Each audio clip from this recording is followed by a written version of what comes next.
Hoje, antes de nós começarmos o nosso programa, eu gostaria de convidá-los para uma oração. Querido Pai, ajude-nos a abrir nossos olhos para ver Jesus.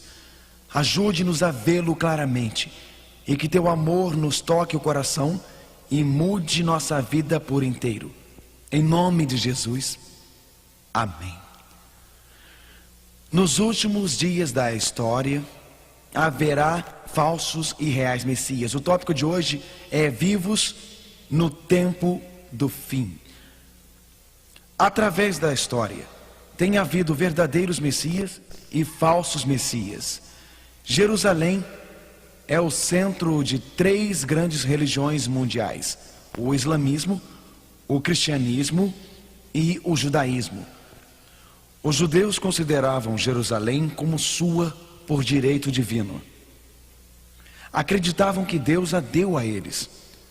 O Muro das Lamentações foi tudo que sobrou do templo que um dia revelou a glória e o esplendor do judaísmo. Hoje, muitos judeus ainda vão ao Muro das Lamentações. Eles vão orar e pedir a Deus que mande o Messias para libertá-los e que venha em glória, majestade, poder e esplendor a este mundo. Eles vão lá, muitos deles, e escrevem seus pedidos num pedaço de papel e os põem na parede. Além do Muro das Lamentações, existe o Dome of the Rock. É aqui que até hoje os judeus acreditam que Abraão ofereceu Isaac. Sim, os judeus acreditavam que Isaac era o filho da promessa e que Abraão ofereceu aqui neste lugar. Também acreditavam que este é o lugar, o Dome of the Rock, que Mohammed ascendeu ao céu em um cavalo branco. Os cristãos consideravam Jerusalém sagrada também. Através da história, Jerusalém tem tido seus messias verdadeiros e seus falsos messias. Em 1960, o arqueologista Yagel Yadin estava escavando na areia de Masada e lá ele fez uma descoberta incrível e muito surpreendente. Ele descobriu uma figura em alto relevo. Quer dizer, isto é uma história gravada em pedra.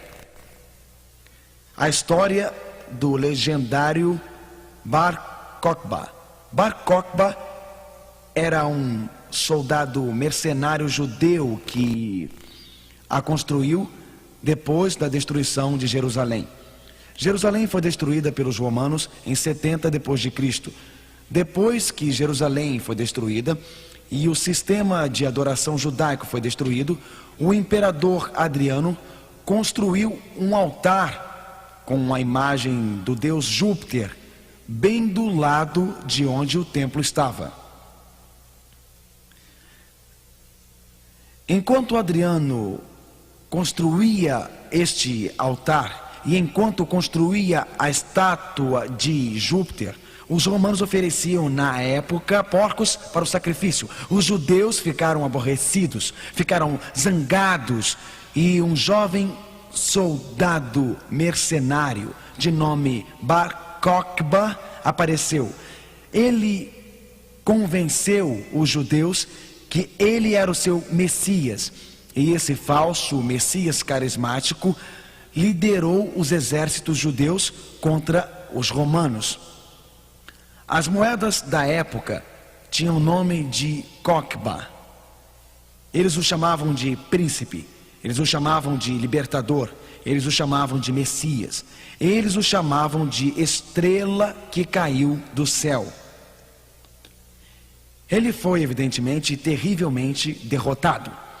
Em 1960, quando o arqueologista Yagel Yadin leu sobre Bar Kokhba para o parlamento judeu, o parlamento começou a bater palmas, porque as inscrições que Yagel Yadin lia diziam Bar Kokhba, presidente ou príncipe de Israel.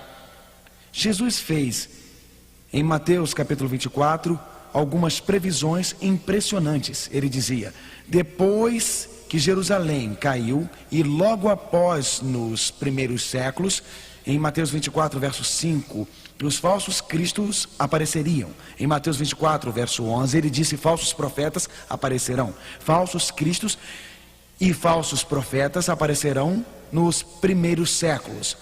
Mas estes falsos cristos e falsos profetas foram apenas uma prova, um pequeno aperitivo, apenas uma amostra, apenas uma ideia do que viria.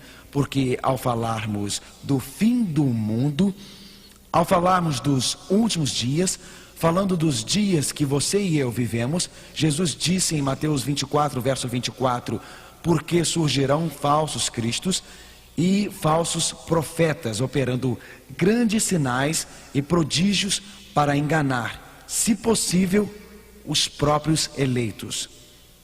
Bar Kokhba enganou o povo escolhido de Deus nos primeiros séculos. Nos últimos dias surgirão falsos cristos e falsos profetas, e eles enganarão a muitas pessoas, até os cristãos escolhidos de Deus, assim como os judeus foram enganados no princípio. De fato, no livro de Apocalipse, Deus descreve dois líderes: a ovelha, Jesus Cristo, em Apocalipse 14, verso 4. Lá fala daqueles que seguem a Jesus, daqueles que dão sua vida a Jesus, daqueles que adoram a Cristo. E aí fala também da besta, em Apocalipse 13, verso 3. E fala daqueles que são enganados pelo falso Cristo. Em Apocalipse diz que o poder da besta, o anticristo, não virá clamando que ele é demoníaco. Ao contrário, ele virá como um impostor, virá fingindo que é Cristo, virá como enganador, o diabo. Ele não estará interessado em enganar o mundo porque ele já o tem. Ele estará interessado em enganar aqueles que professam ser cristãos. Antes das séries terminarem, nós estudaremos alguns assuntos como a tribulação, os eventos, os Estados Unidos, na profecia da Bíblia, a vinda do boicote econômico e da união da igreja e do Estado. Antes dessas séries terminarem, estudaremos sobre a besta, sua marca, para que você possa entender exatamente o que vai acontecer. Mas olhe, amigo, a menos que você saiba quem é o Messias, a menos que você entenda sobre o Messias, como você poderá saber quem é o impostor se você não sabe quem é o real? Quando o governo dos Estados Unidos ensina os agentes a detectarem dinheiro falso, eles dão um curso em Washington, na capital. Os agentes ficam em contato com o dinheiro por semanas, mas durante o curso eles não olham nem mesmo para uma nota falsa. Como você detecta a falsa se você não olha nenhuma nota falsa? Eles olham as originais. Eles estudam as originais primeiro e então sabem como distinguir as falsas e estudam as falsas só mais tarde no curso. Se tornam especialistas nas originais. Eu quero ser um especialista em conhecer Jesus, porque Jesus é o herói cujo brilho resplandece através da história. Hoje à noite, nessas séries sobre descobertas nas profecias, vamos nos deter no Messias verdadeiro, Jesus Cristo. Sim, e mais tarde iremos em Apocalipse. Mas iremos estudar as predições que mostram que Jesus é diferente. Olhar as predições que nos mostram que Jesus é superior. Olhar as predições que mostram que Jesus está acima de qualquer falso Messias. Ao estudarmos, as peças irão se encaixando perfeitamente. Jesus mostrou que ele é mais que um homem bom. Jesus mostrou que ele é mais que filosofias metafóricas. Jesus mostrou que ele é mais que um professor justo. De fato, Jesus disse em João 6, verso 38, porque eu desci do céu não para fazer a minha própria vontade, e sim a vontade daquele que me enviou. Jesus mostrou que ele viveu com o Pai por toda a eternidade. Jesus disse, eu sou o que sou. Os judeus sabiam o que ele queria dizer porque tentaram pegá-lo. Jesus disse, eu vim do céu, morei com o Pai por todos os séculos na eternidade. Jesus mostrou ser mais que um homem bom. Jesus mostrou ser mais que um filósofo metafórico. Ele mostrou ser mais que um professor justo. Ele mostrou ser um Deus em carne humana. Ele mostrou ser divino. Se Cristo não é divino, a oferta de vida eterna não quer dizer nada, porque apenas um Cristo divino nos pode dar vida eterna. Se Cristo é só um homem bom, se Cristo é um professor comum, se Cristo é um filósofo, se Cristo é só um guru da nova era e nada mais, se isso é só o que Ele é, seguir a Ele é importante. Isso nos dará nova direção. Isto pode significar muita coisa. Se Cristo é só um guru, então você pode ter seu guru e eu posso ter o meu. Mas Cristo é divino. Rejeitá-lo significa afastar-se da vida eterna. E se Cristo é divino e Ele tem o caminho que leva à vida eterna, e se Cristo é divino e Ele tem a vida eterna, isso faz a diferença. Há um Messias só que está acima de todos os outros. Quero levá-lo numa jornada comigo hoje à noite. Jesus disse em seus dias, em João 5, verso 39... Examinai as Escrituras, porque são elas mesmas que testificam de mim. Nos dias de Cristo, Jesus tinha apenas o Velho Testamento. O Novo Testamento não tinha sido escrito ainda. E então Cristo delineou aos seus discípulos profecias. Profecias no Velho Testamento. Profecias que nos levam por décadas e séculos. Profecias que provam sem sombra de dúvida que Cristo é o Messias genuíno. Vamos hoje à noite para algumas dessas profecias. Profecias arraigadas no coração das Escrituras. A vida de Cristo foi escrita antecipadamente. Antes de até nascer, sua vida foi revelada antecipadamente. De fato, hoje à noite, iremos estudar as profecias do nascimento de Cristo. Que coisa maravilhosa, meus irmãos. Onde ele nasceu, o tempo certo, a maneira como nasceu, como ele nasceu. Vamos estudar sua vida e ministério, vamos estudar a traição e a forma como morreu. A vida de Cristo foi delineada antecipadamente. Vamos ao lugar lógico para começar. A maioria das biografias começa com o local de nascimento dos seus grandes heróis. A Bíblia diz em Miqueias 5, verso 2... O profeta Miqueias escreveu 700 anos antes de Cristo nascer. 700 anos antes de tudo acontecer. Vamos ler Miqueias juntos. E tu, Belém, de ti me sairá o que há de reinar em Israel. Jesus iria nascer em Belém. O profeta disse o nome do local, Belém, 700 anos antes de tudo. As crianças na escola aprendem que o lar de Jesus foi em Nazaré.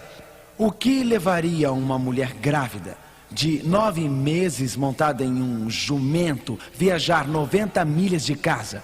Sabe, se nós visitássemos Nazaré um pouco antes do nascimento de Jesus e perguntássemos onde a criança nascerá, qualquer pessoa de respeito teria dito em Nazaré que Maria não iria a lugar algum naquele estado de gravidez.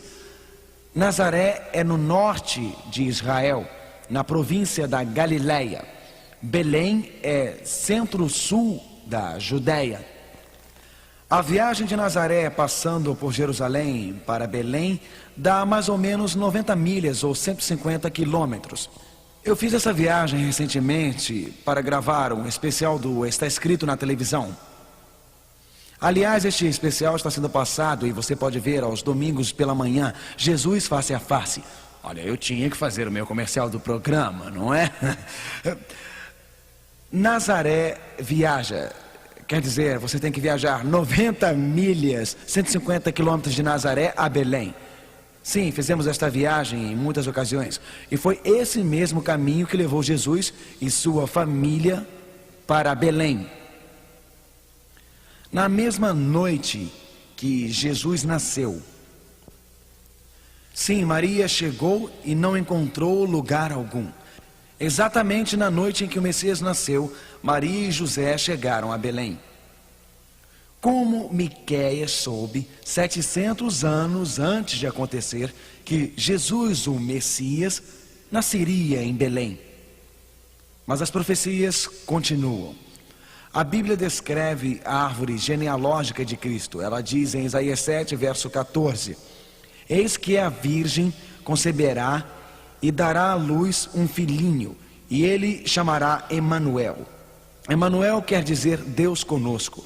Uma virgem conceberia, uma circunstância estranha, pelo lugar que Cristo nasceu, indica que ele era de fato Messias. Isso foi o que os homens usaram para zombar dele. Foi o que os homens usaram para ridicularizá-lo, e que Maria não tinha marido na época. Essa foi também uma razão para a zombaria que faziam, mas essa é uma das maiores evidências da divindade de Cristo. Porque Jesus não foi concebido humanamente ou biologicamente por um homem. Ele foi concebido pelo Espírito Santo. Ele é o Deus homem, nascido do ventre de Maria, miraculosamente concebido pelo Espírito Santo. E você lembra que de fato Maria ficou perplexa. Mas o anjo Gabriel apareceu para Maria e disse, Lucas 1, versos 28 a 31, o anjo disse a ela, eis que conceberás e dará luz a um filho, a quem chamarás pelo nome de Jesus, Salvador, Redentor. Jesus, o nome mais adorado em todo o universo. O anjo apareceu a José e disse, não repudieis Maria, não se afaste dela por querer evitar a vergonha para você, para ela e para a criança. Quem fez isso foi Deus, o Santo Cordeiro. Jesus, o Messias, nasceu em Belém, 700 anos depois de Miqueias ter previsto. Jesus nasceu de uma virgem. Isaías previu isso 6 séculos antes de Cristo. Os pastores sabiam que era Jesus porque os anjos cantavam ao anunciar seu nascimento, glória a Deus nas alturas. Mais que um homem bom, mais que um simples filósofo, mais que um professor justo, ele é divino, ele é o Filho de Deus, ele está muito acima de qualquer falso Messias. De fato, Moisés escreveu no livro de Números sobre a estrela que guiaria os sábios ao lugar onde Cristo nasceu. Em Números 24, verso 17, uma estrela procederá de Jacó. Foi profetizado que a estrela que guiou os sábios faria exatamente isso 500 anos antes, quando Moisés escreveu no deserto de Midian.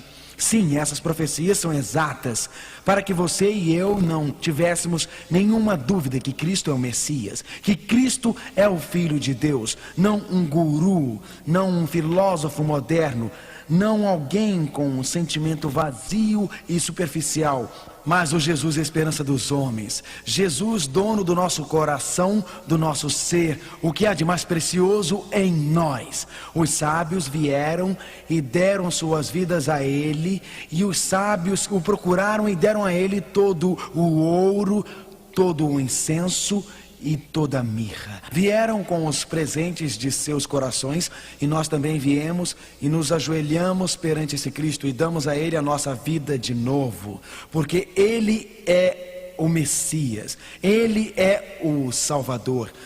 A vida de Cristo revela a sua identidade. O profeta Isaías delineou eventos que ocorreriam na vida de Cristo. Delineou esses eventos anos e anos antes. Ele disse, o Espírito do Senhor está sobre mim, para pregar as boas novas aos quebrantados. Jesus fez isso. Ele pregou boas novas àqueles que estavam em pecado. Ele aliviou as cargas da culpa. Ele tirou suas dores e tristezas. Ele deu seu perdão.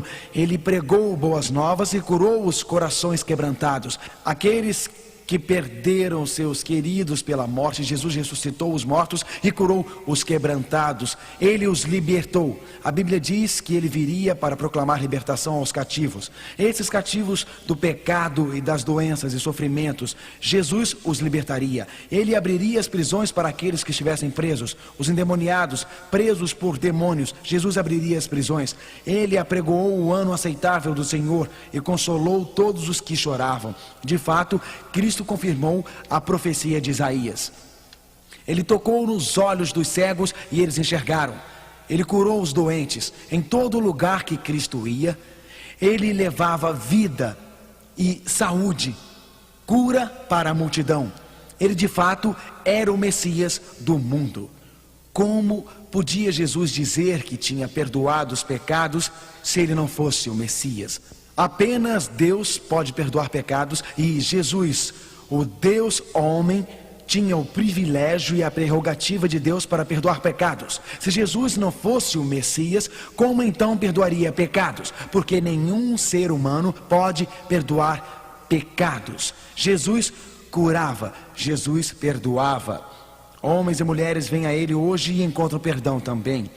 E Jesus levantava homens e mulheres da morte. Pense em Lázaro. O irmão de Maria e Marta tinha morrido e Jesus sempre encontrava abrigo tranquilo na casa de Maria e Marta. E lá estava Lázaro morto já há 4 dias. E Jesus foi até a tumba e disse: Lázaro, Lázaro, venha para fora. Se Jesus não fosse o Messias, como ele teria poder sobre a morte?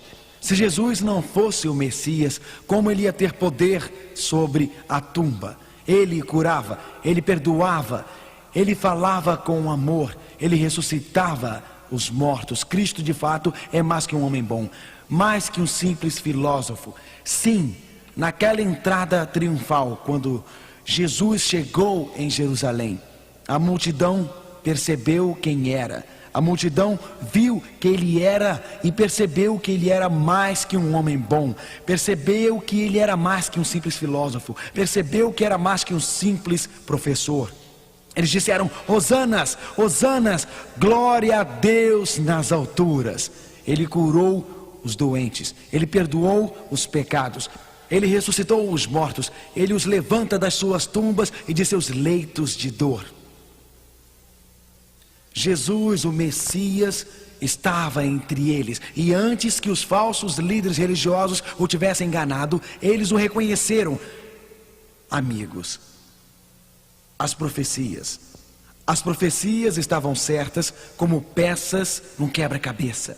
Elas se encaixavam muito bem. Mais que um homem bom, mais que um simples filósofo, mas as profecias, mais que qualquer coisa, se encaixaram perfeitamente em sua vida. Deram evidências nas últimas 24 horas de vida de Cristo, em seus últimos dias em Jerusalém. De fato, quando Jesus celebrava a ceia, nós chamamos de última, uma profecia de 1000 anos, escrita em Salmos 41, verso 9, diz isso: até meu amigo íntimo. Notem que seria um amigo íntimo que trairia Jesus, em quem eu confiava, que comia do meu pão, levantava contra mim o calcanhar.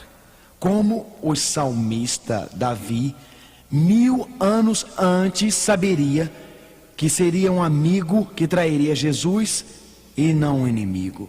Jesus foi traído por Judas no jardim, e Jesus disse: amigo Judas, você me traiu com um beijo. De fato, Davi, o salmista, estava certo. Miqueias profetizou 700 anos antes, Belém, o local do nascimento. Isaías disse: nascido de uma virgem. Moisés disse: uma estrela guiará os sábios. Isaías disse: ele dará vista aos cegos e audição aos surdos, e curará os doentes, ressuscitará os mortos e perdoará pecados. Davi, o salmista, disse: um amigo trairá Cristo. Essas profecias falavam de descobertas nas profecias. A mais grandiosa descoberta na profecia que alguém poderia fazer não é sobre a besta, mas sobre Jesus Cristo, meu amigo. E descobrir que Ele é o Messias é a realização final de nosso sonho, a realização de nossa esperança. É a realização de saber que Ele é o que o mundo precisa, o desejado das nações. Judas o traiu, como a Bíblia profetizou. As profecias chegaram ao final nos últimos momentos de sua vida. Escute a fantástica profecia. Zacarias 11, versos 12 e 13. Notem a complexidade dessa profecia.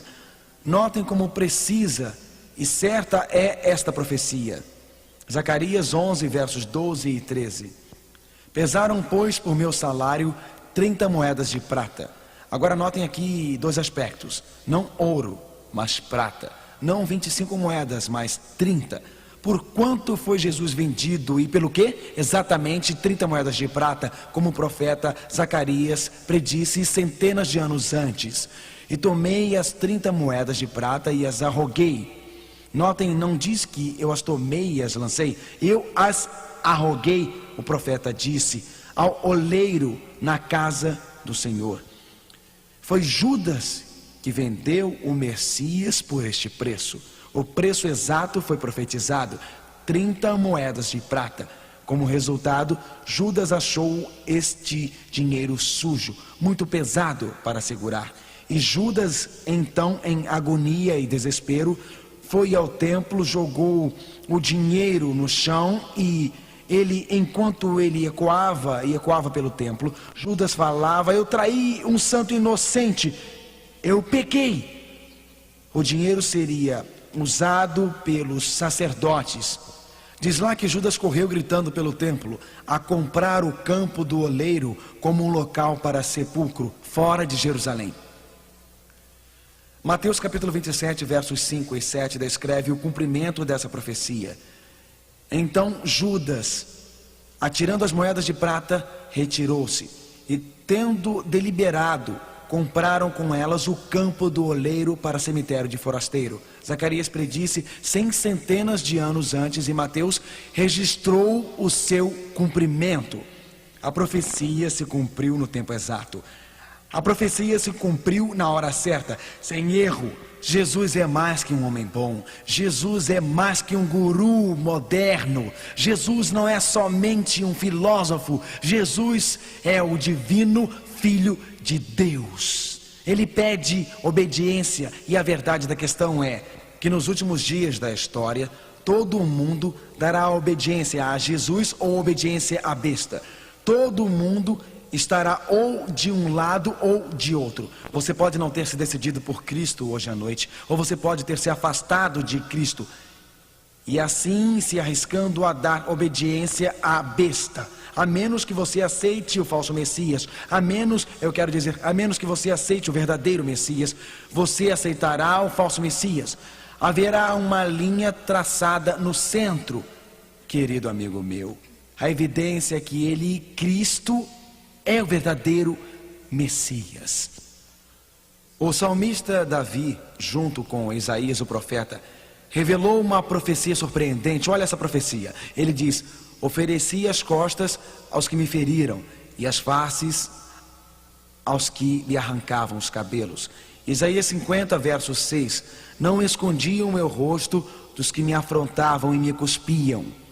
Isaías, o profeta, centenas de anos atrás, disse que Jesus seria açoitado, que suas costas seriam dilaceradas e feridas. Isaías disse que os soldados maus cuspiriam nele e ririam dele, que eles viriam e arrancariam seu cabelo e cuspiriam em sua face e diriam: quem te salvará?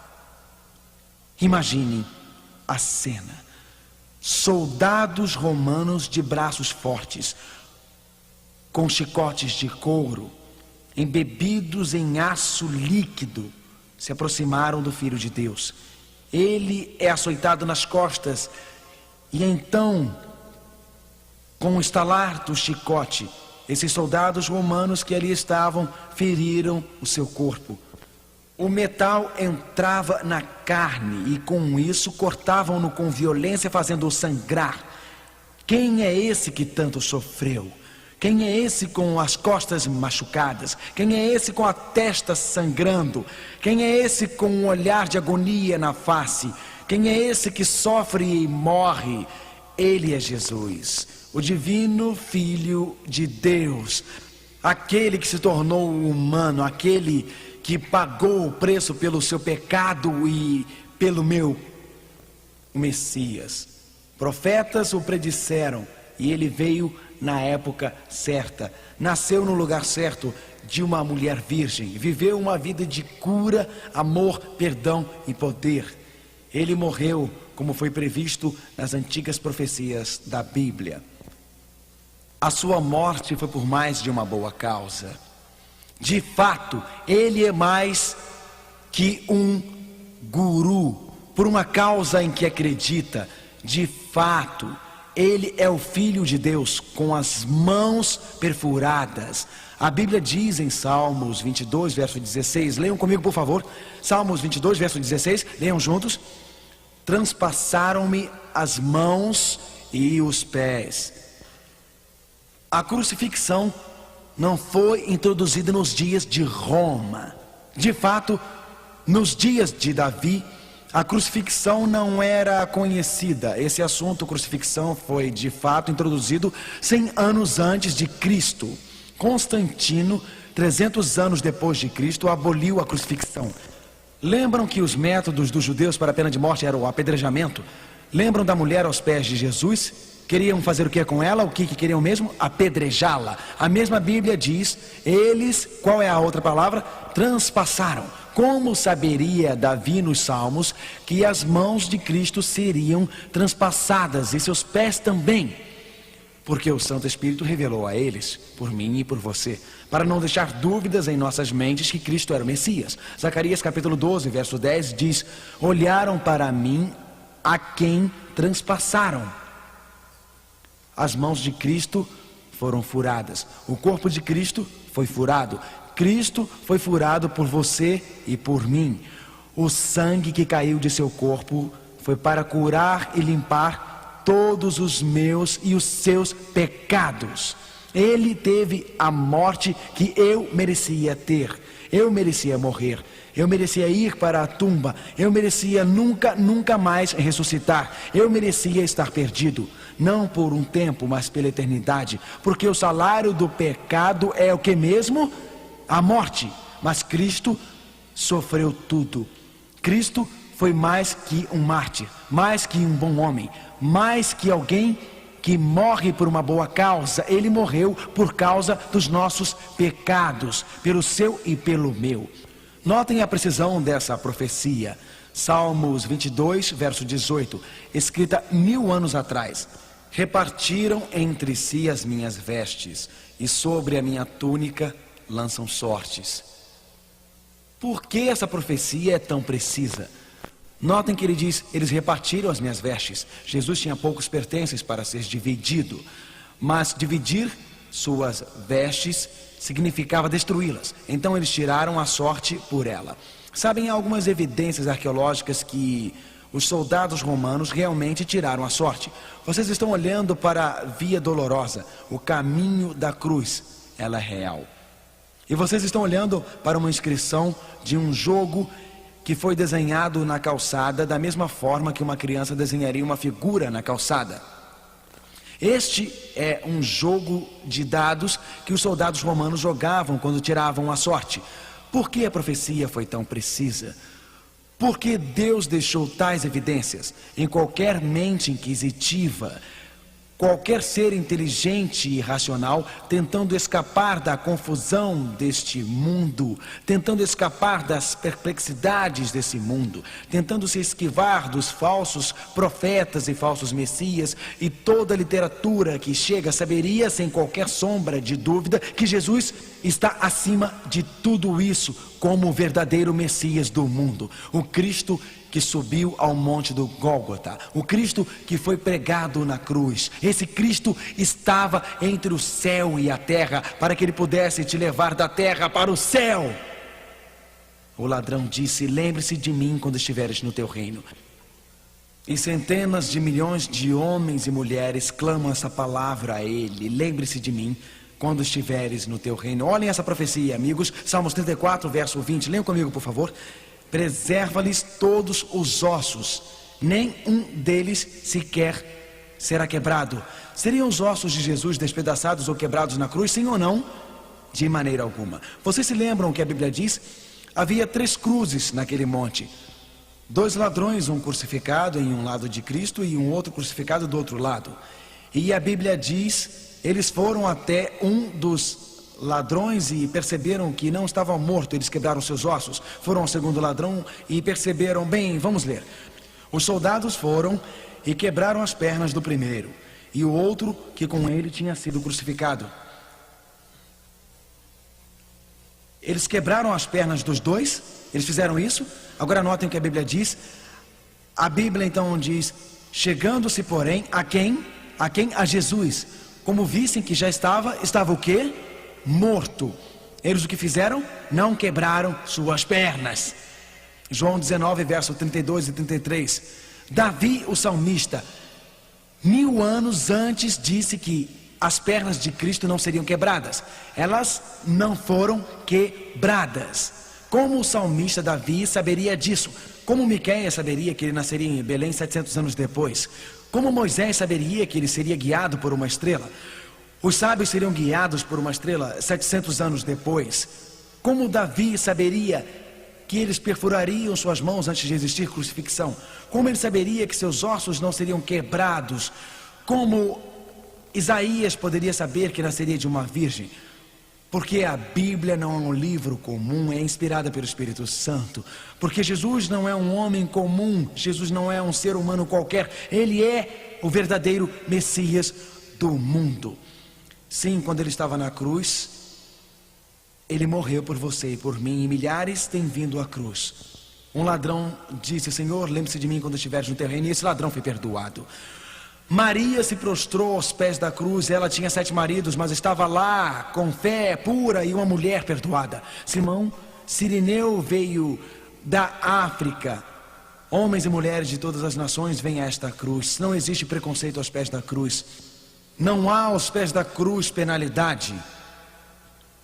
Um soldado romano de coração duro foi aos pés da cruz. Judeus foram, gregos foram, romanos foram, homens foram, mulheres foram, crianças foram, camponeses foram, pescadores foram, fazendeiros foram, os cultos foram, os incultos foram, os cegos foram, os surdos foram, os feridos foram, os doentes foram. Eles vieram à cruz, e naquela cruz eles não vieram simplesmente para ouvir algum filósofo soltar algumas teorias. Eles vieram por vida eterna. Eles vieram por salvação. Eles vieram por redenção e encontraram em Cristo. Muitos biógrafos param na morte do herói da história.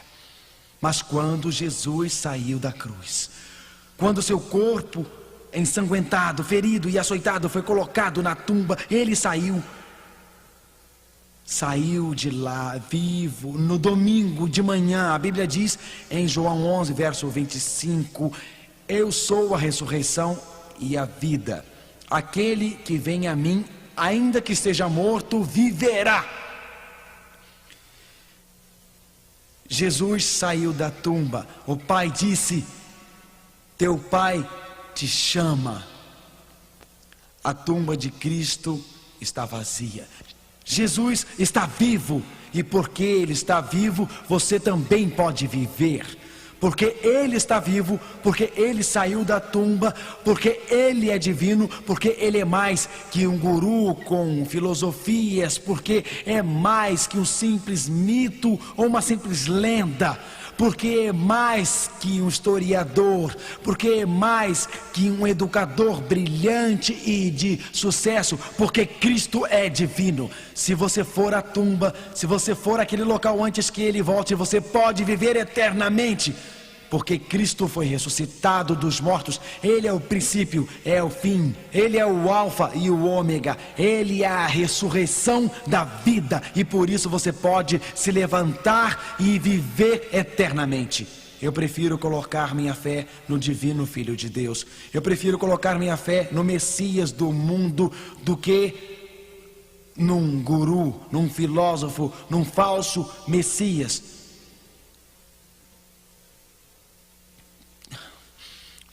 John colocou sua fé nesse Cristo, o amava de todo o seu coração. Ela era uma senhora simples, digna e cristã. Ela não tinha um nível alto de educação, mas ela amava Jesus. Seu marido Jed nunca tinha se entregado a Cristo, nunca havia assumido um compromisso com Cristo. O trabalho era seu Deus. Ele trabalhava 8 horas, 10 horas, 12 horas por dia. Ele se achava muito inteligente para Jesus. Ele se achava muito autossuficiente. Ele não precisava de Deus. Ele sabia que era esperto, vivo, inteligente. Ele sabia que daria certo na vida. Ele não precisava de Jesus. Era frequente ele não poder controlar seu temperamento. Se zangava com seus empregados, se zangava com Joan. Por mais de uma vez, Jed voltou para casa e dava um tapa em Joan e dizia: eu te falei que tinha uma reunião de negócios hoje à noite. Apronte minha janta e faça isso agora. Uma noite, Jed chegou em casa. Os carrinhos de Steve estavam na sala. Ele viu aquela cena. E Jed estava com pressa para uma reunião, estava atrasado, foi em casa só para engolir alguma coisa e saiu de novo. Ele viu os carrinhos de Steve e ele pisou neles com seus pés e disse: Steve, tire essas coisas daqui. E ele disse algumas palavras horríveis: tire essas coisas horríveis daqui. Steve começou a chorar e Joan ficou impaciente e deu-lhe um tapa. E quando Jed chegou em casa naquela noite, seu filhinho correu para a mãe e disse: mãe, eu estou com medo do papai. Mamãe, eu estou com medo do papai.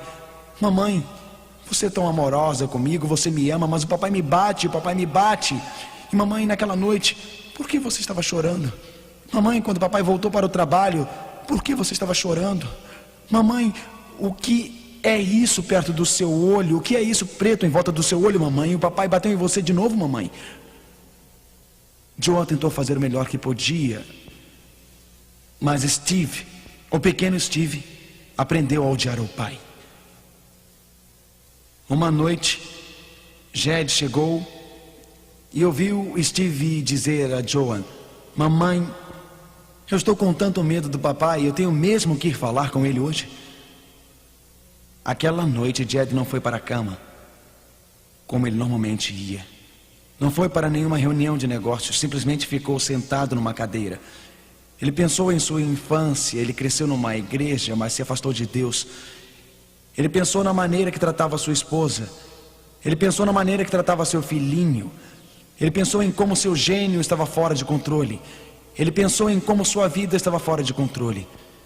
Ele pensou no fato de que ele precisava mudar sua vida. Ele precisava de poder em sua vida. Ele precisava de perdão em sua vida. Ele precisava de misericórdia na sua vida. E naquela noite, Jed se ajoelhou perto daquela cadeira e ele disse: Senhor, eu tenho andado longe de ti, mas hoje eu estou voltando. Senhor, eu me afastei de ti, mas hoje eu estou voltando. Senhor, se quiseres, eu estou voltando. Senhor, me perdoe, eu te peço. Eu te peço esta noite, Senhor, tire de mim a culpa. Senhor, eu achei que fosse forte. Eu achei que tinha a minha vida sob controle, mas lá no fundo eu sei que falta alguma coisa. Senhor, a menos que me ajude, não posso controlar meu gênio. Senhor, a menos que me ajude, eu não posso controlar a bebida. Senhor, a menos que me ajude, eu não posso controlar a minha vida. Naquela noite, Jed experimentou o verdadeiro milagre de um Cristo que perdoa. É claro, ele às vezes ficava com raiva depois daquela noite. Sabe, ele não se tornou perfeito depois daquela noite, mas naquela noite ele ouviu Jesus bater na porta da sua vida, preencher a sua vida. E Jesus disse em Apocalipse 3, verso 20: eis que estou à porta e bato. Jesus é mais que um bom homem. Jesus é mais que um simples filósofo. Jesus é mais que um professor justo. Ele é mais que apenas um mito. Ele é mais que um guru. Jesus é o divino Filho de Deus. Ele morreu para que você possa viver e ter vida eterna. Ele morreu para que seus pecados fossem perdoados. Ele morreu para que sua culpa acabasse. Ele morreu para que você morasse no céu para sempre. E esse Deus se livrou dos laços da sepultura. Esse Deus destrancou a porta da morte. E Ele pode capacitá-lo a morar no céu para sempre. Essa vida, o Cristo Todo-Poderoso pode dar a você. E Ele pode mudá-lo hoje. Você pode mudar sua vida hoje à noite. Você pode ter uma nova direção hoje à noite. Você pode dar um novo rumo à sua vida essa noite. Hoje pode ser a noite para começar de novo. Limpo, límpido e novo. Você sabe que não está feliz do jeito que está vivendo. Você sabe que existem coisas na sua vida que não estão em harmonia com Deus. Você sabe que no fundo do coração você gostaria de ser uma nova pessoa. Você não precisa levantar a mão. Você não precisa se levantar. Você não precisa vir aqui à frente. Mas hoje, aí mesmo, você pode curvar a fronte. Hoje, enquanto John e Jocelyn estão cantando, no momento pessoal com Deus, esqueça a audiência. Há pessoas na Romênia hoje que pela primeira vez abrirão seus corações a Deus. Centenas de vocês. Há pessoas na Polônia esta noite que pela primeira vez abrirão seus corações a esse Cristo. Há pessoas na Hungria hoje que pela primeira vez abrirão seus corações a esse Cristo em toda a Europa. Pessoas na Alemanha, em todo lugar. Senhor, você achava que estava indo tudo bem. Senhora, você também achava, mas há alguma coisa na sua vida e hoje você está abrindo o seu coração a Cristo, pedindo perdão, misericórdia e poder. Hoje aqui, nos Estados Unidos, British Columbia, aqui, perto em Alberta, Minnesota, Utah e também em Ontário, por toda a grande província do Canadá. Agora mesmo diga, Senhor, volta ao lar. Aqui nos Estados Unidos, de leste a oeste, de norte a sul, vocês estão dizendo, Senhor, eu quero voltar para Deus. Eu me afastei, mas eu estou voltando. Ou talvez você nunca o tenha aceitado, mas você veio hoje à noite e Ele pode dar misericórdia. Ele pode te dar salvação, Ele pode te dar vida eterna, Ele pode mudar a sua vida hoje à noite. Por que não curva a sua fronte agora? Enquanto John e Jocelyn cantam, tão longe do Senhor andei, mas eu volto ao lar.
Hoje, enquanto oramos em silêncio, é a hora de voltar. Você já está longe há tempo demais. Já se desviou há tempo demais. Lar é o coração de Deus. Lar é aos pés da cruz. Lar é a sua vida com Jesus. Hoje, enquanto oramos, no silêncio do seu coração, você gostaria de dizer: Jesus, estou voltando ao lar. No silêncio do seu coração, você gostaria de dizer: Senhor, não consigo sozinho. Meu coração só quer o mal. Eu estou inclinado a tentações. Sou tão fraco.